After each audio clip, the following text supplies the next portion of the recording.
All right. We are live. Somehow. We are alive and we are live. Ellie, thank you for joining. Obviously, Tim is out of commission today. We bring in Ellie. Ellie, give me your thoughts. Penn State wins. I think everyone here knows Penn State wins 33-30 in, I would say, definitely the craziest game. Sorry if I'm screaming. I don't care, though. Craziest game, or at least craziest ending since Iowa 2017, the walk-off touchdown there. Penn State wins on a walk-off kick from Ryan Barker. Who would have thought that, 6 weeks ago, that's how Penn State would win. But Ellie, give me your thoughts. Hey, let's go. I am going to say I have many, and I'm going to try to come down just a little bit to outline them in some sort of coherent manner. But first of all, this is just how Penn State and USC play, I guess. It's just going to be barn burner after barn burner. And I'm going to start with what you just said.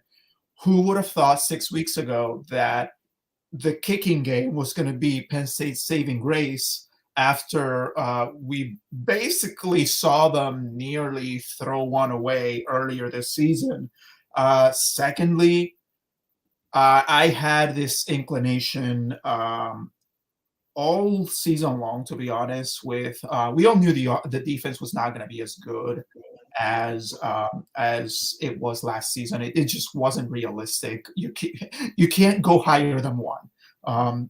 So at some point this year, it was going to be up to the offense to win Penn State a game. And when they were down 2 touchdowns in the third quarter, that is exactly what the offense did. And then USC made their own run in the fourth quarter, and Penn State went right back and tied the game up, and even had an opportunity to, with a pass that, if it were just a little bit higher, would have actually ended in a walk-off Hail Mary. But ultimately, yes, the defense showed that it's a top 25 unit, but not a top 10 unit. And the offense showed that it is also a top 25 unit and maybe a top 10 unit. And that is the reason why we're here celebrating a win as opposed to lamenting a loss. Yeah, I mean, we can talk about a lot of the things that we probably were going to say, even if this was a loss, because, yes, as great as the win is, Penn State was a flawed team, and I think we all knew that. And I don't say that in necessarily like a negative way, but more of just like a realistic way of, you look at almost every team in the country. I mean, we'll see Ohio State and Oregon tonight, but everybody has their flaws. The same way that Alabama lost to Vanderbilt and struggled with South Carolina today, and Tennessee loses to Arkansas. And that's why, for me, going into this game, I was concerned about USC. Not because I necessarily thought that USC, was better than Penn State, but just you lay out the scenarios. Penn State was only played in State College ever for all of September, right? So their first trip in 6 weeks outside of the state of Pennsylvania, and it's 3,000 miles to Los Angeles. USC, despite the fact that they had 2 losses, very clearly could have beat Michigan, very clearly could have beat Minnesota, could have been an undefeated team. So I think they were certainly better than their 3-2 and now 3-3 record. Miller Moss, I think, far and away I won't say far and away the best quarterback, but the best quarterback that they played. So you add all these things up, and USC was somebody or a team that I think obviously was going to give Penn State problems, and we saw that come to fruition during the game. But man, let's I guess we'll kind of work backwards here, just because I do want to start with a lot of the good stuff. So like you said, Penn State, they go down 20-6, going into halftime, and from there it's gut check time. And turns out Penn State still has some of that magic left from the 2016 season with the second half team, because they once again come out and somehow find a way to get back into the game.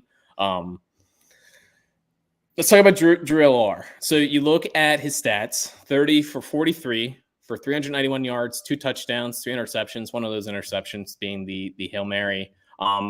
A lot of good, a lot of bad from Drew, but what are your takeaways from him, big picture wise, looking at him as a quarterback and coming out of this game? We saw this exact scenario last season when the game twice actually had to be in Drew Allar's hands, and he had to be the one to get Penn State the win. this is, for all we've said so far this season about how his improvement and his leadership and all the other things that we've seen so far, this is actually the first time that the game itself, yes, Bowling Green happened, but I don't count that. This is the game where like it really was in Drew Allar's hands. And yes, there were some errant throws, but maybe like one or two. But for the most part, he did what he needed to do. And this would have looked a lot different if those 3 drops in key drives and downs hadn't happened. But obviously, we can't take away the things that did happen. So in a position where it came down to seeing the growth from a year ago, where he was in a position to lead Penn State to potential victories and couldn't do it, he was again in a position to lead Penn State to what turned out to be the victory in overtime, and he did it. And I know we're talking about Drew Allar, and we're probably going to talk about Kotelnicki later, but those two could not be more made for each other. But yeah, overall, I'm perfectly okay with the 3 interceptions. Again, I would even say 2 of them were kind of, because like one of them was off a tip pass. Only really 1 interception was a direct result of Drew Allar's decision. So I'm actually okay with that. And honestly, in a way, I'm kind of glad that this happened, because I was getting kind of tired of the interceptions conversation. He had the multiple interception game. It is out of the way. Now we get to talk about the actual offense and the things that they can do from now. And probably one of the things that is less about Drew Allar himself and more about the offense overall, there's a lot of things that Penn State put on tape today that are going to probably pay dividends down the road. Yeah. And right, you say, Drew Allar wise at the interception thing, it's, almost good in a way that he gets it out of the way. And I think even saw from his mentality after throwing those interceptions that he, was obviously pissed at himself for throwing them, but didn't, especially that second one that set up the USC field goal to put him up 23-20, didn't let that get him down. Came back out there and led a game tying drive later on. But, I think that point about Drew can really just be said about this entire team that, yes, would it have been great if Penn State came out here and just dominated USC from wire to wire? Absolutely. Right. If it was like a Wisconsin, 2008 game where they win like 49-7, that would have been fantastic. But I think for Penn State and given what their schedule is, like, okay, they struggle against Bowling Green. Illinois kept it close against them, but they really hadn't been like truly like punched in the mouth. I don't think at many points during that Bowling Green game, despite the fact that they were down multiple scores at some points, Penn State knew that they could come back and win. They just need to get it together. Same thing with Illinois, even arguably same thing last week with UCLA, where they look a little shoddy. But I was tweeting for BSD, and I can't remember if I tweeted from BSD or my own account, but it was gut check time for Penn State when it was 26. And I understand that, this sounds like, a Disney movie cliche, but this stuff matters. Like being challenged and being in those positions and finding out, what type of team that you have. And not that I expected Penn State to necessarily quit, but just to know that you are good enough to come back from a 2-touchdown deficit on the road with a USC team that was playing as well as they are. It's a big win. Like, and anybody who says that this isn't like just because USC is unranked and now all of a sudden it's a big game or not a big game, like I don't care. Like I don't care. That was a big win in that scenario, playing a good team like USC. So yeah, I it's beautiful that the bye week is coming up. I think Tyler Warren, or am I good Wi-Fi wise, by the way, Ellie? You're cutting out a little bit. Can you hear me?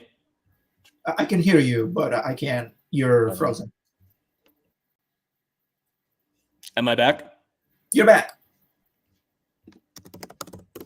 Sorry for the technical difficulties, guys. While you hold on, back. Can you hear me now? Yes, we can hear you. Oh, Okay, there we go. I don't know where I went off, but my main point being, you dropped off talking about how this is a big win, and this is the point that I've been trying to drive all week, right? I've wrote like on 3 different occasions that because they lost to Minnesota and dropped all the way out of the rankings, Penn State found itself in that no-win situation where a loss is unacceptable and a win doesn't count. Well, that's not true. This USC team is one of the teams, if you follow Bud Elliott's blue chip ratio, this USC team is one of the teams that's on that top 50, is able to win a national title based on their talent. Teams, and Penn State went to their stadium and beat them, found a way to beat them. So, yeah, we can create whatever narratives that we want to create around the USC team itself. But the fact of the matter is, we all knew before the season even started that this was going to be a tough game. It was going to be a big game. And it turned out to be exactly that. And when the rubber met the road, Penn State was ready for the challenge, and they were the ones who came out on top. So that is, and I wanna something that you said that I prompted my my memory from last season. Yeah, you said that they didn't quit, right? And we actually did see that very thing happen last season. There was Penn State was down 17-9, I think it was, against Michigan in the fourth quarter. They have a chance to maybe put up a drive together in the fourth quarter. The offense stalls, and Penn State quit right there. And they find themselves in a very similar situation, down 30-23, and there was no quit in this team. This team, and we could talk about the future as much as we want, but today, this team looked like a team that is just different than the ones we've seen since 2016. In fact, it's a team that knows what it needs to do to win and just finds a way to do it. Yeah, it's once again, I don't know what I said and what was heard, but yeah, just to kind of go on that, just gutsy win, man, gutsy win, and it's a Disney cliche to say that you're down 20-6 on the road, like what type of team do you want to be? But they showed that they have not only fight in them, and it's not even necessarily about quitting, it's about having the confidence in yourself that you can be down 2 touchdowns and you can still come back and win a game on the road in a tough environment. So yeah, man, what a freaking win. I don't even know where to go from here. Let's talk about Tyler Warren, who was, just flat out fantastic. I mentioned before, probably the most exciting win that Penn State has had since at the end of the game, how the game ended, since Iowa 2017, when we saw, Saquon put Penn State on his back. We saw, Tyler Warren really put Penn State on his back today. 17 receptions for 224 yards. He had 1 receiving touchdown. Can you hear me? Yes. Yeah, we can hear you. Hold on. I'm going in and out again. Can you hear me? Yep. This is a disaster. You can hear me? I might have to issues if I start try to connect to my Wi-Fi. Let me see if I go on my phone, maybe. Please pause. Ellie, let's start talking. Talk about Tyler Warren. Yes, let's talk about Tyler Warren, and we'll see you back in a minute. As Patrick was just talking about, Patrick set a number of records today. A record for receptions, a record for receiving yards, which, if I may remind you, a record he set earlier this season. Tyler Warren was all over the place. Tyler Warren played center today. He played quarterback. He played every possible position that you could imagine. The only positions that he didn't play today were positions on defense. So Tyler Warren is basically the MVP of today's game. And if he doesn't win the Mackey, what are we even doing here? Because at this point, he not only has proven to be the most important player with Penn State, but also just the best tight end in the country. There's basically nothing that this dude cannot do. And he was instrumental in providing Penn State with the victory that they ultimately came up with today. So just to repeat, he had 17 receptions for 224 yards with a touchdown, with a long of 34. So Tyler Warren was all over the place. He was all over the field. He did everything that you could possibly hope and expect for your future Mackey Award winner. And at this point, like, do we even need the celebration? Let's just hand him the trophy now because he's already won it. Am I better now? Can you hear me now? I'm on my phone, so we're trying to make this work. All right, yes. We'll stick with the phone. Sorry for the technical difficulty, guys. This is really bad after the best win for Penn State, but yeah. So like you were saying with Tyler Warren, I mean, just an absolute. He's the freaking man, like a hoss of a guy.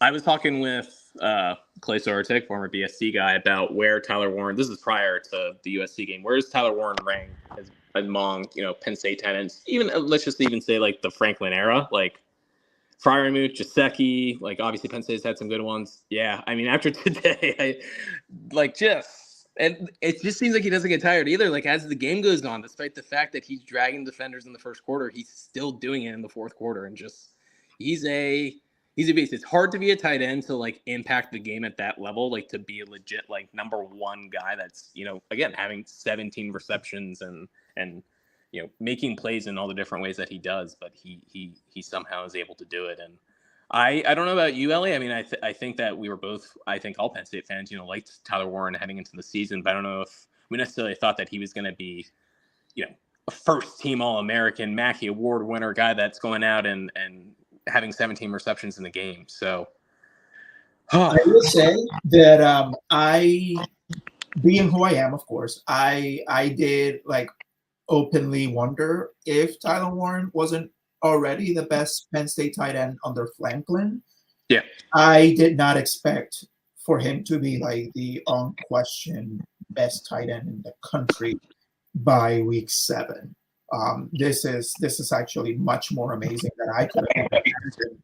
And I already thought he was the best one under Franklin, and he's exceeding my own expectations, doing more and more and more, and playing just about at every position that you could possibly play. In the offense, he's now played at multiple offensive line positions. He snapped the ball, he's thrown the ball, he's caught the ball, he's run the ball. There's I don't know what else is there for him to do. And it's again, it is only week 7. And here's the thing, right? Like if we move on a little bit from Tyler Warren himself, I get the sense that we've only seen about 2/3 of what this offense can do. And I'm still wondering in what other ways is Andy Kotelnicki going to use Tyler Warren in a way that puts Penn State in a position to win. Yeah, no, I think that, and we can talk a little bit more about Andy Kotelnicki here, who, I mean, I think by and large had a really good game and a really good game plan. I mean, obviously, when you have a tight end like Tyler Warren, you're able to get him the ball, 17 times in the passing game, and he had the rush as well, and they even threw a pass. Like that's just really, really good game planning, and I think you're in a game like that, you're obviously starting to open up the playbook more and more. But no, I think, I agree that Penn State learned, a lot about themselves, obviously just from like an emotional and mentality perspective, but also about what type of offense they are, or what type of offense that they can be. And even today, I mean, to win a game where Katron Allen averaged 3.5 yards per carry and Nick Singleton, who clearly is still gimpy, so the bye week is coming at the right time for him. Singleton only had 2.6 yards per carry. So for Penn State to win a game like that, like all hats off to Andy Kotelnicki, who did a great job of scheming open Tyler Warren and a ton of guys. There was a lot of talk during the broadcasts and especially during the first half about Penn State's wide receivers not exactly getting involved. And yes, absolutely need to see more from them, but to give them their due, Trey Wallace, 3 receptions for 53 yards. Liam Clifford had 3 catches for 26 yards. Evans had a catch for 16 yards. And Julian Fleming, let's talk about that drive. Julian Fleming, after dropping at least one ball, and I want to say a couple balls. Yeah, certainly another one early. Julian Fleming on the game tying drive, 2 receptions for 33 yards, both coming on that fourth down, or coming on fourth downs. Ellie, let's just talk about. We can talk about Fleming as we talk about that fourth down drive, but kind of where were you at when Penn State went down 30-23, and kind of just in the fourth quarter in general? Because even when, kind of to paint the picture, so right, Penn State is down 23-20. They're inside the 10. I knew that Penn State needed 2 scores regardless, so I wasn't that upset about them going for a field goal to make it 23-23. Like, you just kind of had it just had that type of game where it's like, okay, Penn State's going to need a touchdown, whether it's here or whether it's the drive after. So Penn State's down 30-23. What are your thoughts as Penn State heads into that drive, and what did you expect to happen? Oh boy. I know you're a bit of you are a bit of an optimistic guy from what I can tell. So I'm just kind of curious, because I was never, I don't want to say I never thought that Penn State was going to lose, because I definitely don't want to say that. But I guess I didn't really know what to expect.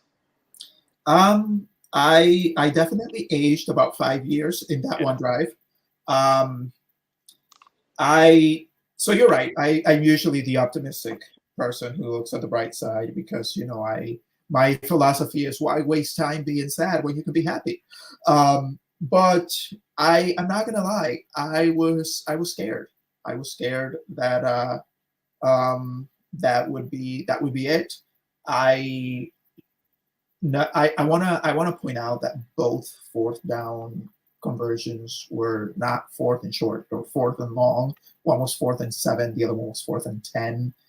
I believe in our private Slack, I said something along the lines of like, punt Fleming to the bone. I am so glad they did not, because and I wanna go on a little bit of a tangent here. I think before the season started, a lot of folks, maybe, I don't want to say expected, but hoped that Fleming was going to be the savior that would turn into our version of 2024 Jahan Dotson. Yeah. And I always had this idea that like his role with the team was going to be teaching the receivers what being a receiver for Ohio State is like. Yeah, being a professional. Yeah, exactly. What making the plays that need to be made. And we've seen it from others so far. We now saw it from him. And I want to say, moving on from him in particular and into the rest of the group, I think it's abundantly clear that our number one receiver is Tyler Warren, right? We're not going to have someone within the wide receiver position itself be that leading person, because the go-to guy is Tyler Warren. And even when he's covered by 3 or 4 guys, he still makes the plays, and that's what's going to be. But what I will point out is that when it comes to the actual wide receivers, the benefit that we do get is that they can't key in on one guy, because every week it's someone else making the plays that Penn State needs in order to do what they need to do to win. Last week, it was Liam Clifford. 2 weeks before that, it was Amari Evans. This week, it's Julian Fleming. And of course, Trey Wallace is mixed in there, being the most consistent of them all. But basically, what the wide receiver group is providing Penn State with this season is the ability to actually have anyone who makes plays when Penn State needs them, which is what they lacked last season, right? Last season, there had plenty of opportunities to step up, and no one really ever did. And now, basically, every time Penn State needs someone to step up at an important time in the game or an important drive or whatever it may be, someone does, even if it isn't the same person all the time. Yeah. And kind of going back to the point you said earlier about kind of how we've only seen 2/3 of Koronecki's offense, like we think there's still more. I think what people can take away from this game, the idea that, okay, everyone knew Tyler Warren having 17 catches doesn't necessarily all of a sudden make him better than he actually is. I'm well aware that like all teams, knew who Tyler Warren was and like know that he was, Penn State's number one target.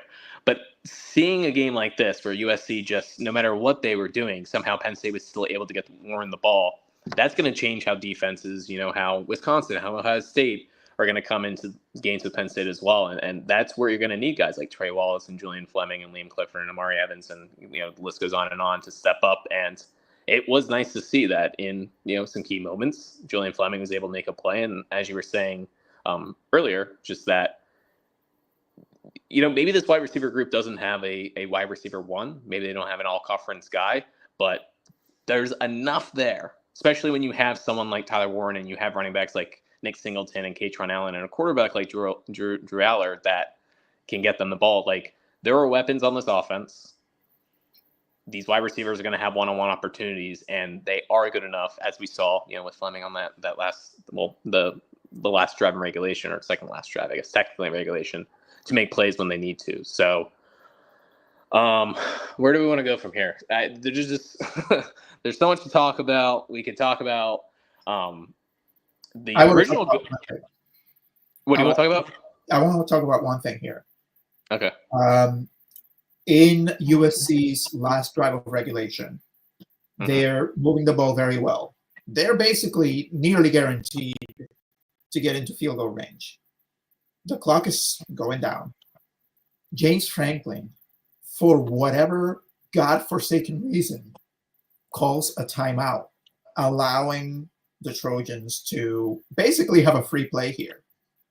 Turns out that what he was doing was setting up the right defense to allow or to prevent USC from actually having that field goal opportunity. I want to really highlight that decision-making process, because had this game turned out differently, that would have been a focal point that people would highlight over and over and over, that James Franklin allowed USC to. But I want to give it its proper due in the other direction, in that actually he called a timeout to get the right defense in that led to the interception that allowed overtime to even happen. So we've seen many in the past, many times where James Franklin has made really dumb decisions late in games. Not going to sugarcoat it, but I want us to really, really focus in that this one was not. And like, it's not one of those, like, it's not dumb because it worked. No, it actually, he saw something, or the staff saw something. He called a timeout. He addressed it, and it led to a good result for Penn State.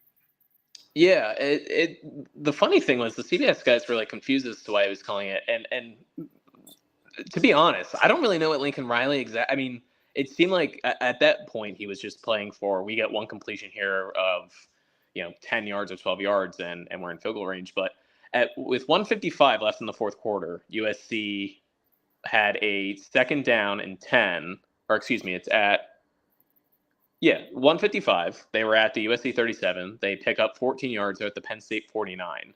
Their next snap came with 1:27. Snap after that, 48 seconds. Snap after that, 14 seconds. It seemed like, to me, like Lincoln Riley and USC were just way, way, way too, comfortable to be conservative and play for that field goal. And Riley almost like kind of just like got like stuck in between of like, obviously wanted to run some clock because you don't want to, all of a sudden give Penn State the ball back with any time left. But he let it drift down so much that it was 3rd and 6 with 14 seconds to go, and they were still just taking their time. And Franklin was kind of just like, well, let's just take a time out here, make sure that we know what we're doing, and kind of have that in between for Riley where it's like, okay, well, now, like, this is kind of it. So, no, I was a little surprised the CBS guys were, like, confused as to what they were doing, because it really, at that point, Riley had made it we are going to try to pick up 10 to 15 yards here. And we get it. I won't say we probably win the game, but we certainly have a field goal opportunity to win the game. And so for Franklin, that's like I don't want to say an easy timeout at all, because when you actually put yourself as a human in those situations to be like, now is the time to take a timeout, that's really tough. But good on Franklin and the staff to recognize the scenario of like, it's 3rd down. Let's let them drip the clock even more, and then we'll take our timeout and basically make it here is the game type scenario there. So yeah, good on Penn State, and it I don't want to say in retrospect, I wish they had a little bit more time, but once I got the interception, it's like, damn, it'd be nice to have an extra, 10, 12 seconds there. But it all worked out. What were your thoughts overall on the defense? You kind of mentioned before how, maybe this isn't an elite unit, but they still show maybe top 25 just because they do run a little hot and cold. If Tom Allen can ever figure out how to get them going right away, that would be fantastic. Obviously USC scores 20 points in the first half. Much better in the second half from Tom Allen and company. What are kind of your takeaways from the defense? Because it was a I don't say difficult day, but certainly a confusing one as to what do we really take away from their performance? Yeah. Now that I've had time to think about it, I want to actually be more soft in how I describe the effort, because the one thing I've realized is thinking about the performances against other teams, I've just realized that all of those came either on a neutral field or on the road. This is the first time that a team with equal talent to USC has actually played them at home. Yes, Wisconsin played them a couple of weeks ago, but I don't think they're of equal talent. And they scored 37 points in regulation in that game too. So I think before the season, folks talked about how the West Coast teams played a different kind of football that the Big Ten is not used to, and that would lead to different kinds of games. And we kind of saw it today. So I still don't think they're a top 10 defense in this season, but I don't think they need to be. They need to be just good enough to hold their opponents to what they're going to do. Wisconsin, not to get too caught up in what's coming up, but Wisconsin has seemed to have turned around their offense in the past couple of weeks. So this game actually came at the perfect time to kind of get the defense used to what they're about to face in the next couple of weeks, because Wisconsin's going to do it, Ohio State's certainly going to do it, and even Washington's going to do it right after that. So I am also encouraged on the defensive side that the third quarter still remains the money quarter for the defense. For as much as they struggle in the first half, this staff really does an amazing job of going into the locker room, making great second half adjustments, and coming out on fire in the third quarter. Hopefully in the future, those adjustments and that intensity in the third quarter don't come off a 2-touchdown deficit, so that Penn State can actually build a lead, because the offense does a pretty good job of adjusting as well. But yeah, this is I when you look back, right, if the 2016 team had this defense, they don't lose 2 games. They don't lose 3 games. So this is the privilege that the 2024 version of Penn State actually has, is that they have a pretty good offense this year, and they have a good enough defense. I don't know if they'll finish in the top 10. I don't know if they'll finish in the top 25. I am confident that they will, but I don't know yet. But it's good enough to make the plays when they have to. And that's really, at this point, given all that's changed with the defense, the coordinator, and the injuries that Penn State has had on the defensive side, they saw KJ Winston go down in the first series of the Bowling Green game, and they had to adjust on the fly. They've lost several linebackers at this point, and they're still doing what needs to be done to get the stops when they absolutely must have them.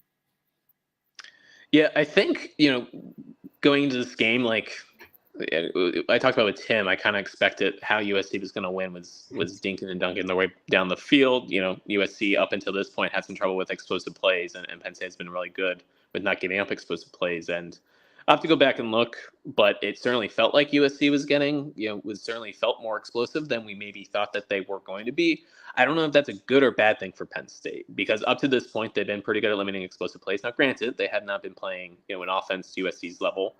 So is that something that's, going to be fixable or not remains to be seen. They did, a fine job with Woody Marks. He was a terrific, running back for USC. Made, I almost give him more credit than I take away from Penn State's defense as far as, his ability to, hit the hole and find the hole and make guys miss. Still only ended up with 5.6 yards per carry, which is, higher than you would want.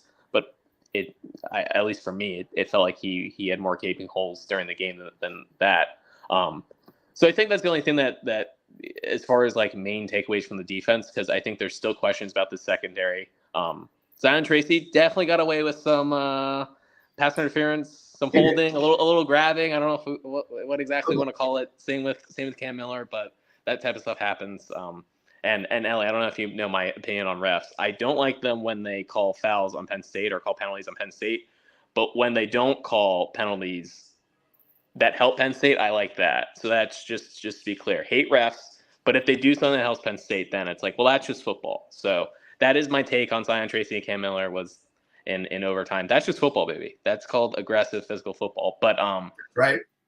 I would just like to see a little bit more from Penn State's defensive line with stopping the run, just because I think the secondary is limited as far as what their potential is. I think they've been mostly fine. Linebackers, I have to go back and watch. I will say, not Tony Rojas's greatest game from what I can remember. I feel like a lot of times he was in the right area and then just didn't make the play. But I wouldn't say I was necessarily expecting it's like super high quality from the linebackers. I have been expecting super high quality from the defensive line, and it was a little hot and cold today. Denida Sutton made plays when it mattered. He had that big tackle for loss in overtime. Abdul Carter, I don't know how he doesn't intercept that pass, by the way. That is – it's very funny to hear CBS originally say, that would have been a tough one to catch. I mean, yes, it was up. He had to jump a little bit, but that's certainly one that he can get. But Abdul Carter, 1 sack, 1.5 tackles for loss. Penn State ended up with 6 tackles for loss, so not a bad day, as far as that goes. But I think you would have liked to see a little bit more dominance from that group. But like you're saying, though, I mean, we know this isn't like an elite group. This isn't whatever year you want to go back to, 2005, 2008, 2022 or 23. But I think it's good enough usually. And for Penn State, just like we talked about last week after beating UCLA, by hook or by crook, they're 1-0. They beat the team that was in front of them. And same thing today. Obviously this one's a little bit more exciting with how they won, but you're 6-0 and you get that bye week and you're looking at, I don't say a manageable schedule, but going to Wisconsin, obviously tough, and it sounds like that will probably be a night game, which I don't love. And then you have Ohio State, Washington, at Purdue, at Minnesota, and Maryland.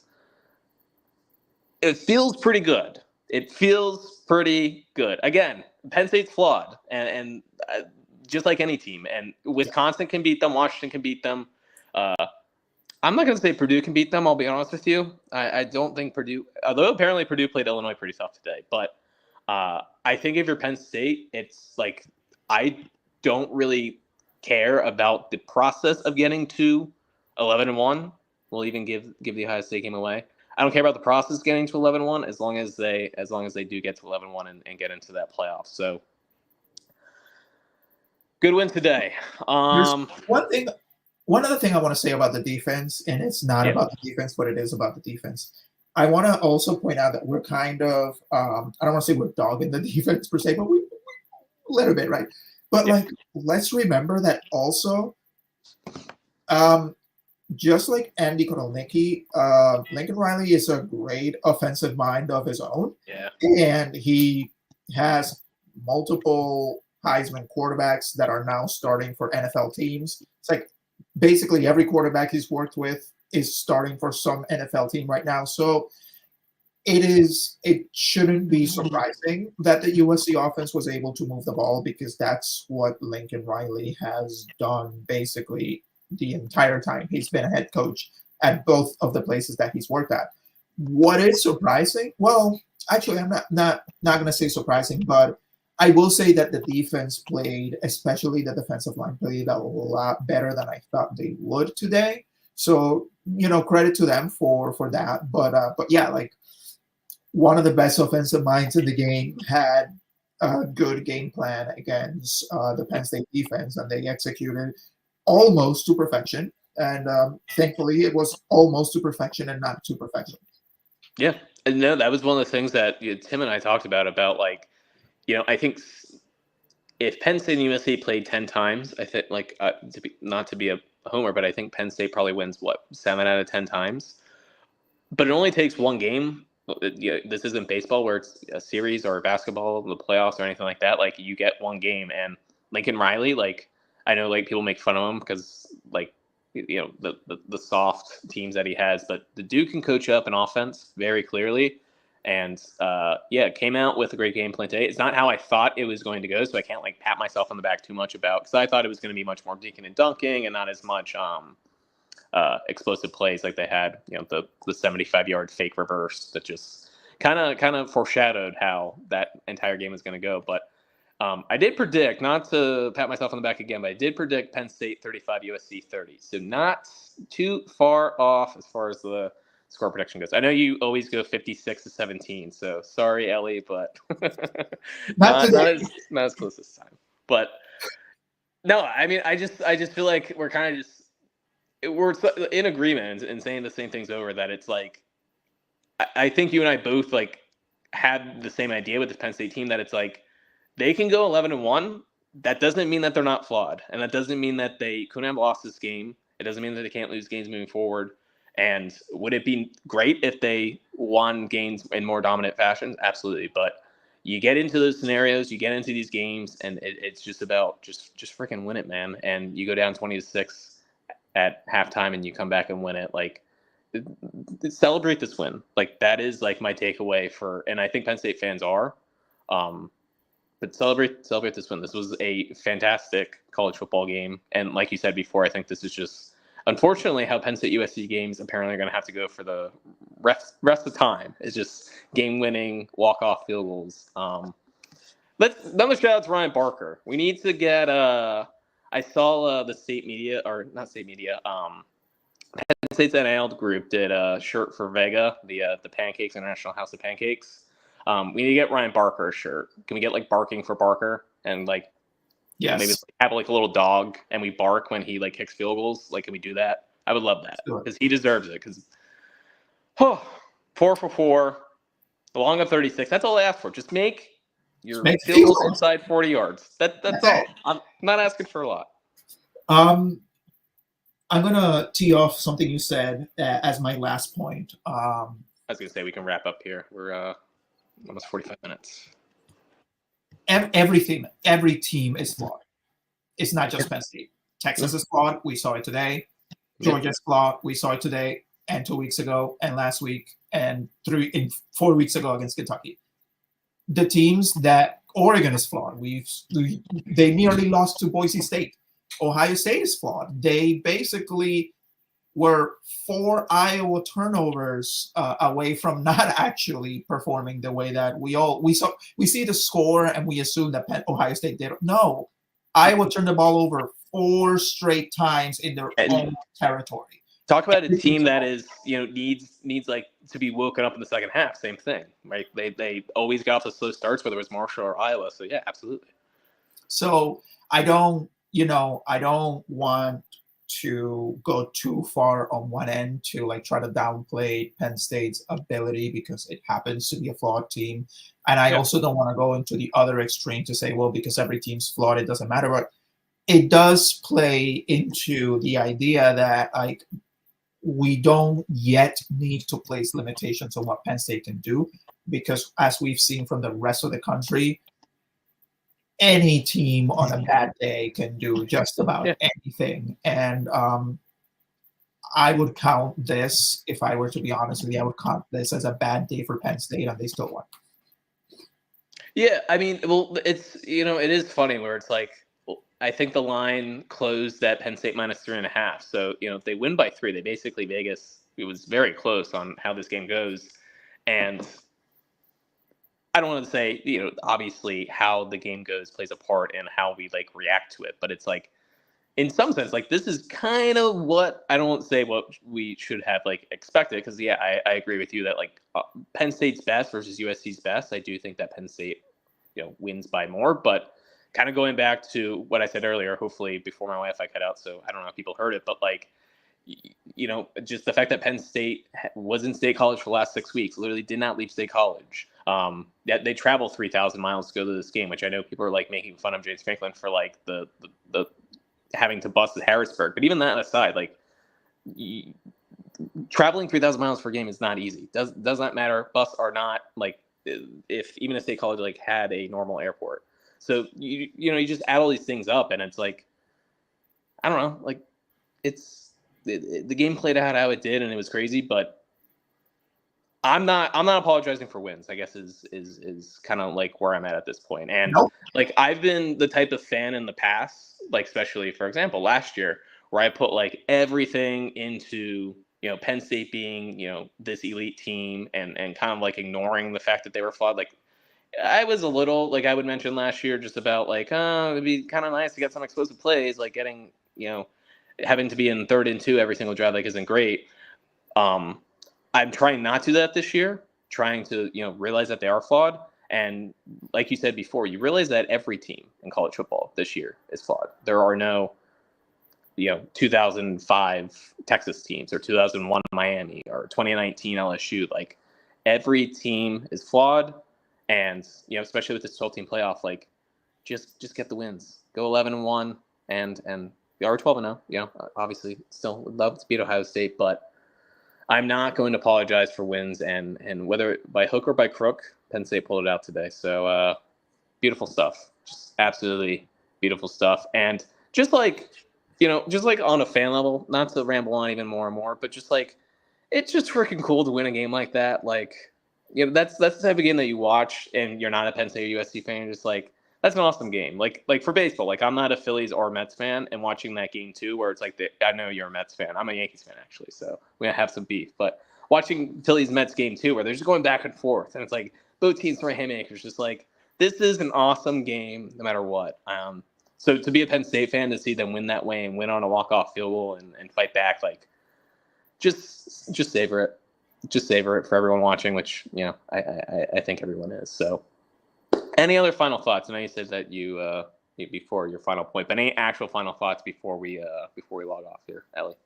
Our new slogan should just be "Don't apologize for wins." We are not apologizing for wins. I don't care what it looks like. There's a guy on Twitter that does like the box score, like the net success, like how much should you have won by. I don't care about that. I just want to win the games. Don't care about looking pretty. Don't care about QBR or all the success rate stuff. Just win the game. You get in that scenario and you throw the ball to Julian Fleming on 4th and 10, and you make the catch and you move on. QBR don't make it to the playoff. Yes, exactly. What a win. Make sure you're subscribing. Subscribe to the YouTube channel. Last time I checked, we were at 85 subscribers. I am checking this very second. Let's see where we're at. Ellie, I don't know if you know, but once we get to 100, I'm doing one of the videos. I'll do it shirtless. So I'll take my shirt off. So once we get to 100 subscribers, we're at 89 subscribers. So we are 11 away. Let's get to 100 so that I can take my shirt off for the stream. I almost took my shirt off for this, but because I'm trying to hold for 100, I decided to keep it on. Make sure you're subscribing to the YouTube channel. Make sure you're reading ourselves at blackshoediaries.com. Make sure you're following BSD on Twitter at BSD tweet. And yeah, thank you guys for following along. What a freaking win. Thank you, Ellie, for joining us. I know Tim being out. Tim picked a bad one to miss because this is a lot more fun than UCLA and Bowling Green and the rest of this game. So thank you, Ellie. And thank you for everyone watching. We will be back. We will not be here Wednesday because we got a bye week again. So we will be back 10 days from now or so. So we will see you then. Thanks, everyone.